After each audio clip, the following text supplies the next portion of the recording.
लोक भवन के सभागार में आयोजित कार्यक्रम में उत्तर प्रदेश के मुख्यमंत्री योगी आदित्यनाथ ने आंगनबाड़ी कार्यकर्ताओं को मोबाइल फोन के साथ ही बच्चों की जांच के लिए इन्फेंटोमीटर भी बांटे। इस दौरान योगी ने आंगनबाड़ी कार्यकर्ताओं को संबोधित किया। उत्तर प्रदेश के अंदर लोग इस बारे में कहते थे, जब हम लोग 2017 में आए थे, क्या एक्साइज के क्षेत्र में जो एक गिरोह हावी है, क्या इसको तोड़ पाएंगे? हम लोगों ने कहा जरूर टूटेगा, और हम लोगों ने इसको पूरी तरह कार्य पद्धति को इतना पारदर्शी किया, उसकी पॉलिसी को हम इस प्रकार से लेके आए कि उत्तर प्रदेश के अंदर पूरी तरह समाप्त हुआ। और ऐसे ही इसमें भी पंजीरी के लिए बदनाम क्षेत्र था, और दोनों इसमें बदनाम होते थे। इसमें सरकार भी बदनाम होती थी। जो लोग इसके साथ जुड़े हुए थे, उन लोगों ने तो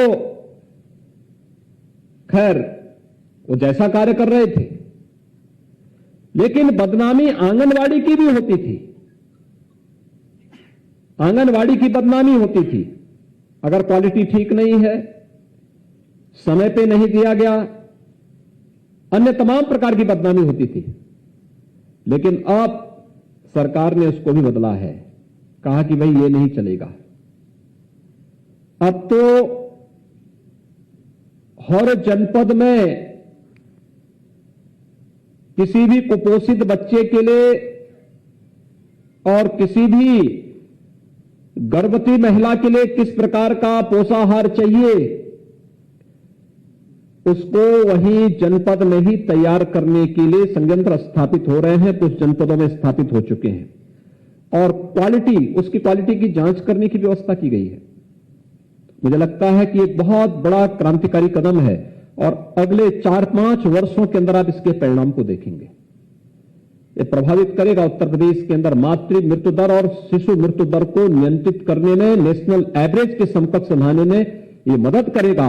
और आप देखना कि इसमें हम थोड़ी भी और ताकत लगा देंगे तो यह देश के अंदर उत्तर प्रदेश को अग्रणी राज्यों की श्रेणी में ला करके खड़ा करेगा।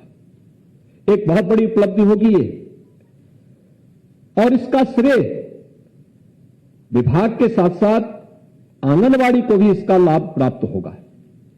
दूसरा, दवा का कितना खर्चा सरकार का बचेगा, बीमारी पे जो खर्च आता है, अन्य तमाम प्रकार के अन्य कार्यों में इसके बाद जो खर्च आता है, इससे भी बचत होगी। एक एक स्कीम का अपने अपने एक अपलक प्रभाव है, और मुझे लगता है कि आज जो कार्य यहां पर संपन्न हो रहा है, स्मार्टफोन वितरण की कार्रवाई, यह आपके कार्य को और आसान करेगा। यानी स्मार्टफोन आपके कार्य को भी स्मार्ट बनाएगा, और स्मार्टनेस ही आपकी पहचान होनी चाहिए। हम अपनी कार्य पद्धति से प्रशासन का, विभाग का और शासन का विश्वास जीते, और अपनी कार्य पद्धति के माध्यम से साबित करें कि नहीं, हम लोग कर सकते हैं। और सचमुच इसी को देख करके हम लोगों ने तय किया। अभी पिछले दिनों पोषण माह के दौरान हम लोग यहां पर एकत्र हुए थे, और तब भी मैंने कहा था कि आंगनवाड़ी या आशा वर्कर का जितना मानदेय पिछला बकाया है, उसको तत्काल उसका भुगतान किया जाए। और मुझे प्रसन्नता है विभाग ने उसकी कार्रवाई प्रारंभ की। और मैं उस दिन देख रहा था कि अगले दिन मीडिया में आया कि ये शासन ने उनको अतिरिक्त उनका मानदेय बढ़ाया है। ये तो पिछला वाला था, अभी सरकार उनको और भी देने जा रही है। और मुझे प्रसन्नता है कि वे लोग पूरी तन्मयता के साथ आज अपना कार्य कर रही हैं।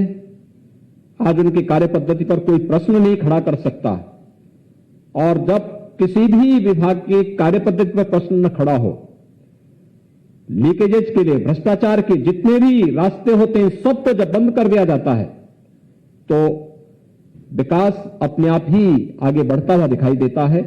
और मुझे लगता है कि सर्वांगीण विकास की नींव को रखने का कार्य आप कर रहे हैं।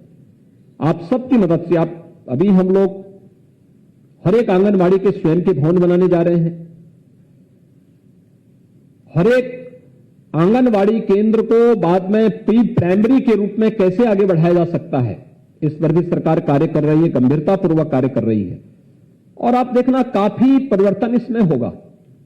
लेकिन आज जो कार्य यहां पर संपन्न हो रहे हैं उत्तर प्रदेश की दृष्टि से बहुत महत्वपूर्ण होंगे। आने वाले समय में इसके बहुत अच्छे परिणाम सामने आने वाले हैं। मैं इस अवसर पर विभाग को हृदय से धन्यवाद देता हूं। जिन आंगनबाड़ी बहनों को आज यह स्मार्टफोन और ग्रोथ मॉनिटरिंग डिवाइस उपलब्ध कराई जा रही है, आपकी बेहतर ट्रेनिंग हुई है, आप इसको अच्छे ढंग से आगे बढ़ाएंगे। क्योंकि मानदेय को बढ़ाने के साथ साथ आपके द्वारा किए जाने वाले कार्य को अगर आप उसमें अपलोड करेंगे तो मानदेय में उतनी ही वृद्धि भी उसमें होती भी दिखाई देगी। आप सब इसका लाभ लेंगे, इस विश्वास के साथ आप सबके प्रति मैं अपनी शुभकामनाएं देता हूं। धन्यवाद।